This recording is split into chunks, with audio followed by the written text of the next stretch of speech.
Bonjour mes chers élèves. Pour ce nouveau projet, je vais vous demander de beaucoup réfléchir parce qu'en fait, vous allez faire un calendrier de l'Avent. Simplement, ce ne sera pas un calendrier de l'Avent qui se termine le jour de Noël, bien évidemment, mais ce sera un calendrier de l'Avent qui se termine le premier jour des vacances parce qu'en fait, ça arrive à grande vitesse. Dans un mois et demi à peu près, vous êtes en vacances, en grandes vacances. Donc je vous propose pour ce calendrier de réfléchir à ce qui vient de se passer, qui est quand même une situation exceptionnelle.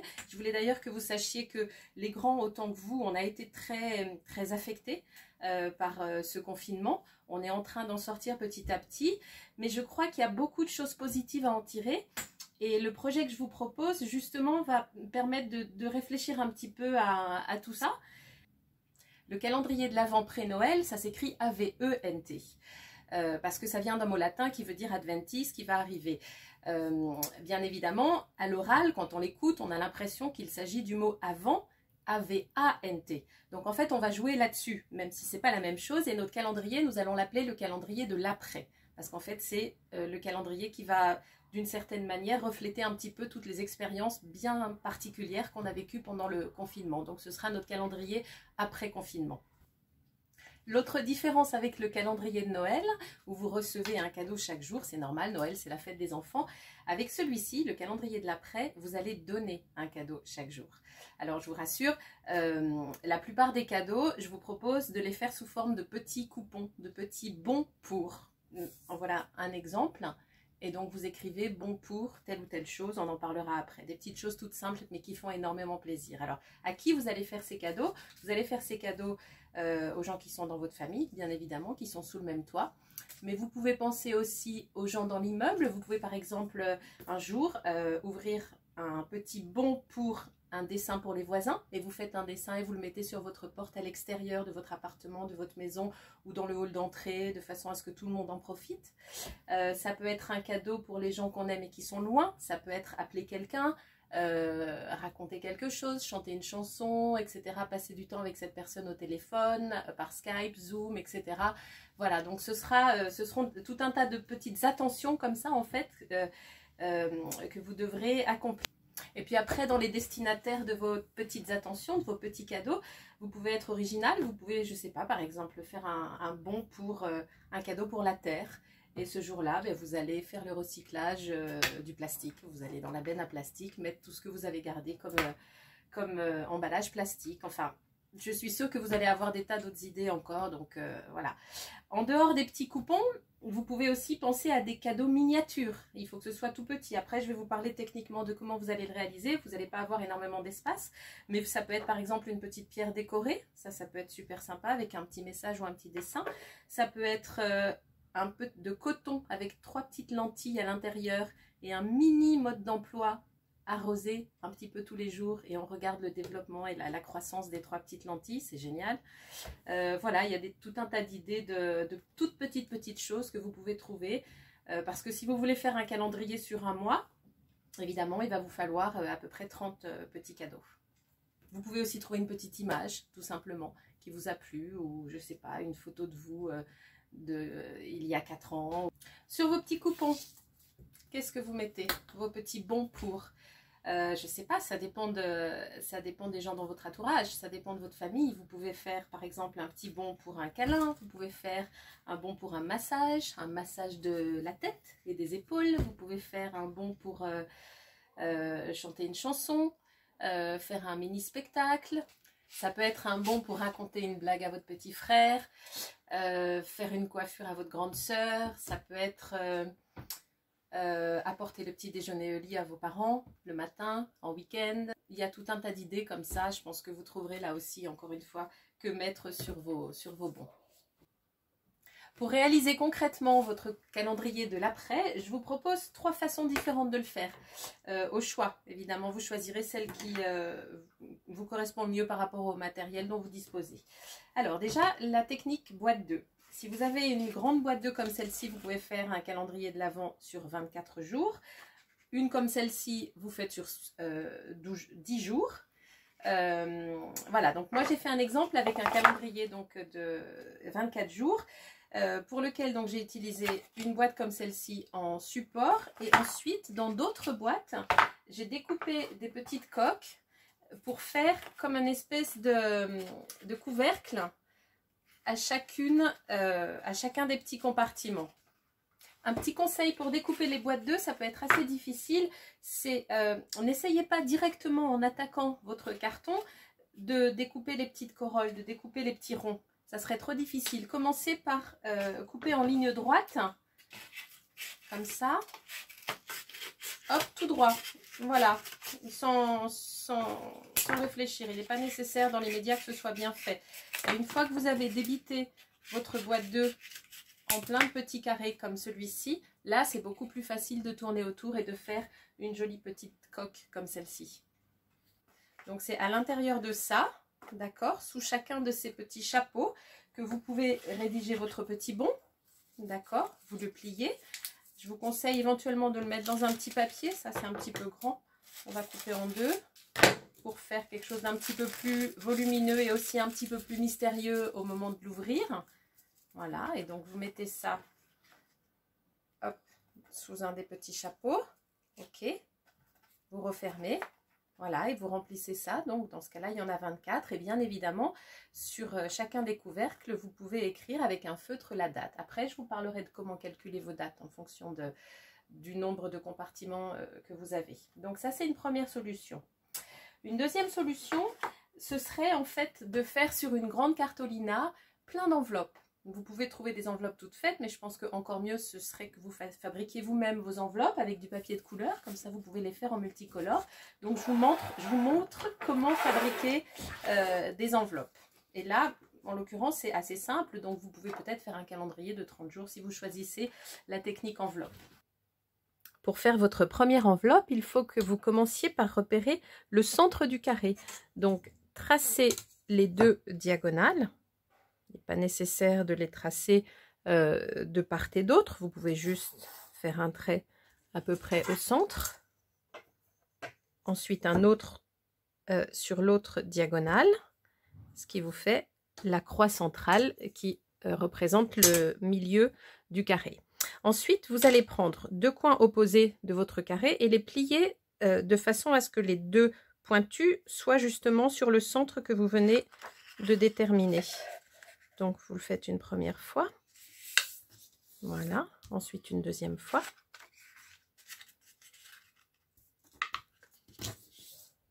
Voilà.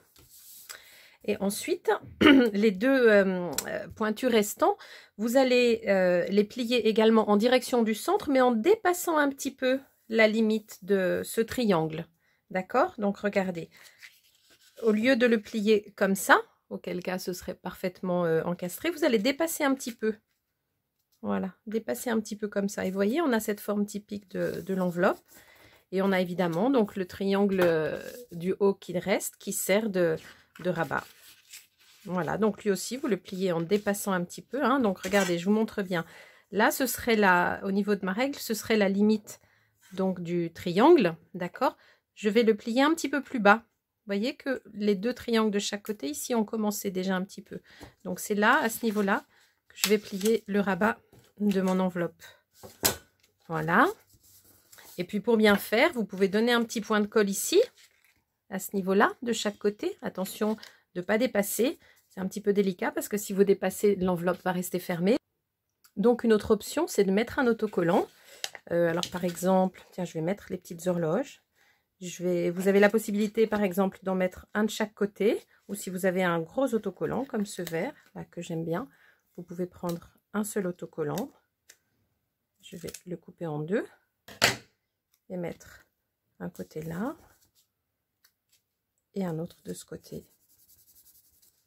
Voilà, donc là, vous avez une enveloppe. Vous vous souvenez de la technique avec l'arrondi des ciseaux pour bien écraser vos plis, pour que ce rabat d'enveloppe il reste fermé. Voilà, et donc là, vous avez votre première enveloppe. Et la dernière technique que je vous propose pour fabriquer votre calendrier de l'après, c'est tout simple.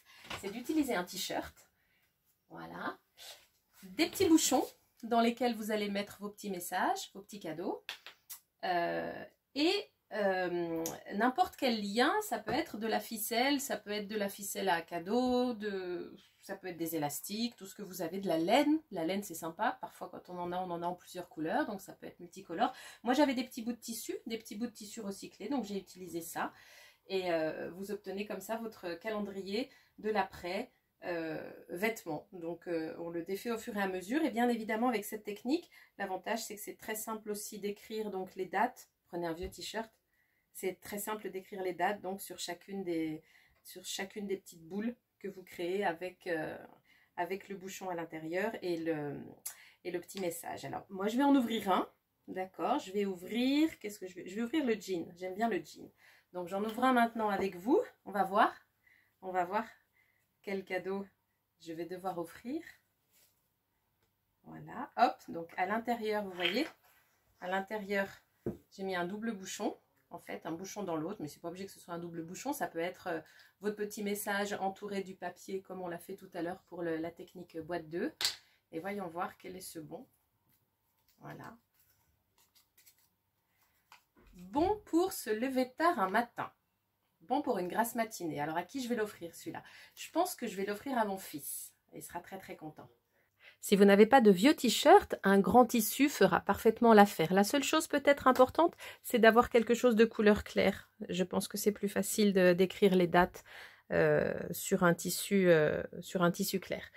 Alors, je vais remplir deux petits derniers cadeaux, justement pour vous montrer comment on fait avec cette technique-là.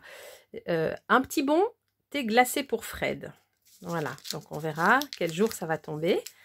Je roule mon petit bon, je le mets dans un petit papier d'emballage. En fait, dans ce cas-là, le but du papier d'emballage, c'est de faire en sorte que le petit bon reste coincé dans le bouchon. Sinon, quand vous allez le retourner pour le fixer derrière le t-shirt, ça risque de tomber. Ou alors, vous le mettez dans ce sens-là, mais du coup, dans ce sens-là, le tissu est un peu mou et c'est moins facile d'écrire. Donc, je vous recommande plutôt de le mettre comme ça à l'envers.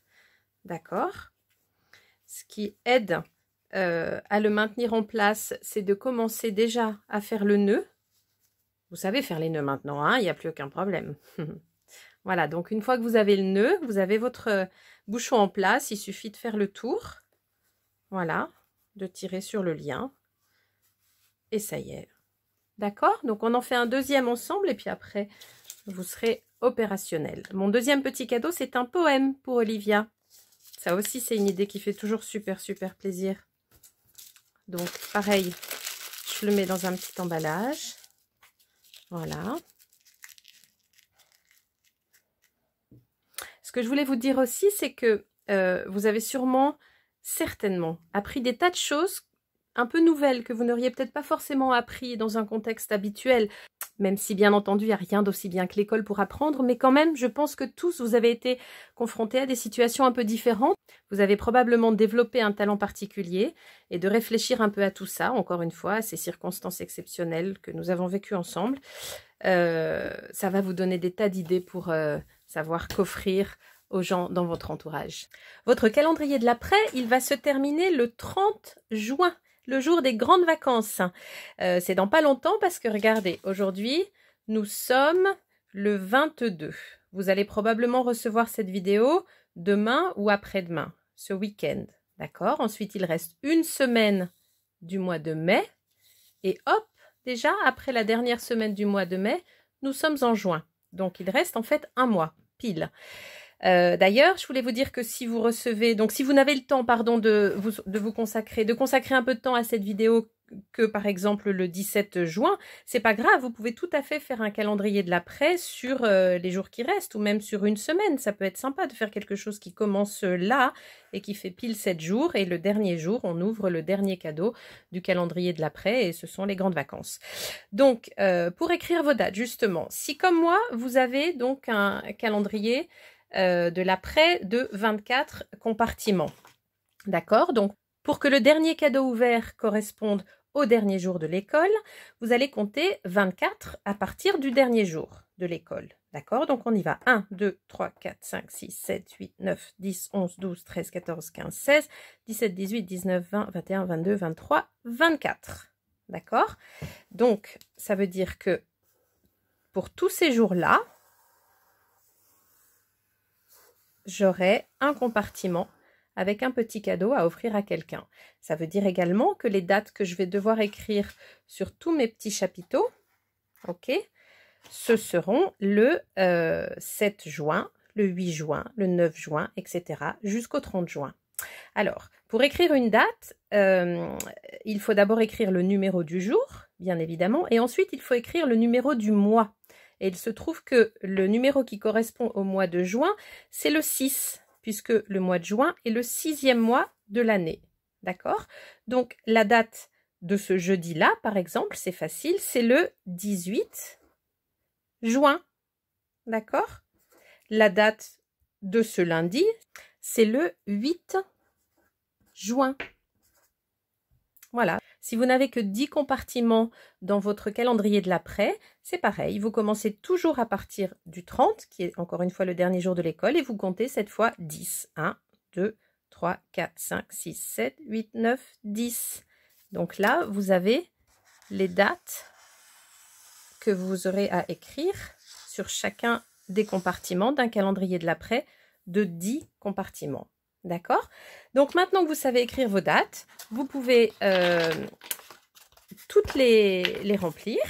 D'accord? Donc on y va. Moi par exemple, ça commence le 7. Hein, donc 7, 6. Voilà.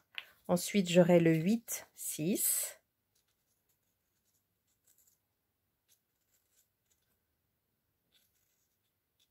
Ensuite, le 9, 6, etc. jusqu'au 36. Pour le remplissage, j'en profite d'ailleurs pour vous donner un petit conseil. Essayez de ne pas vous souvenir, ce sera plus sympa pour vous d'avoir la surprise de ce que vous mettez dans chacun des compartiments. Donc, faites vos 24 petits paquets, d'accord? Vous les posez tous et vous mettez les dates au hasard. Les dates il n'est pas nécessaire que les dates soient dans l'ordre, c'est comme vous voulez. Dans tous les cas, essayez de ne pas savoir quel cadeau est associé à quelle date.